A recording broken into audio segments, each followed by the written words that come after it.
Nous allons dans cette vidéo voir ce qu'est le déterminant de deux vecteurs. Nous allons donc définir, donner la définition exacte de ce qu'est le déterminant de deux vecteurs.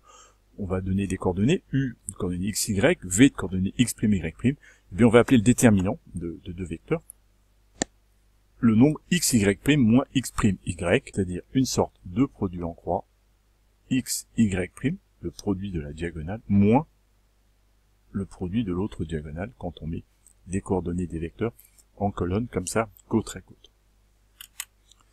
Et retenez bien cette idée de produit en croix parce que ça va jouer un rôle dans le théorème qui va suivre. La notation rigoureuse pour l'écrire, on va écrire det pour déterminant, entre parenthèses u.v, les deux vecteurs, égale, et pour bien faire apparaître les coordonnées dans mon calcul, on écrit entre deux barres parallèles, attention, il ne s'agit pas de parenthèses, mais bien des barres parallèles, les coordonnées du premier vecteur u, les coordonnées du deuxième vecteur v, et là, on comprend bien, produit en croix x, y' moins y, x'.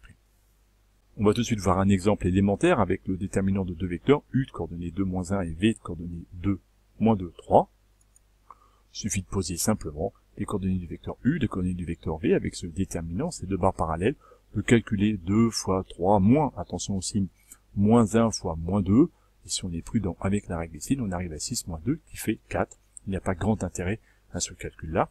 Le vrai intérêt des déterminants est lié à la propriété qui va suivre. Ce déterminant est fondamental. On dira que deux vecteurs u et v sont collinéaires si et seulement si leur déterminant est nul. C'est-à-dire que le déterminant va être un outil pour pouvoir déterminer si deux vecteurs dont on connaît les coordonnées, savoir s'ils sont collinéaires. Et donc il y aura équivalence. Des vecteurs collinéaires, forcément le déterminant sera nul, et réciproquement, si le déterminant de deux vecteurs est nul, alors ils seront collinéaires.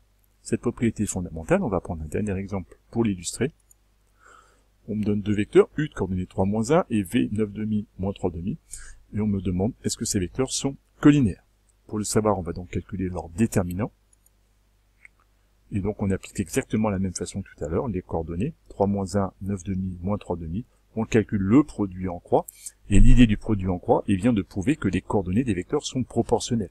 Si le produit en croix est nul, ça veut dire que les coordonnées du vecteur sont proportionnelles, et donc qu'ils vont être portées par des droites parallèles. On a bien l'idée de la collinéarité. C'est le cas ici, puisqu'on arrive à moins 9,5 plus 9,5 qui fait 0. On a bien prouvé ici que les vecteurs u et v étaient des vecteurs collinéaires. Cette vidéo est terminée.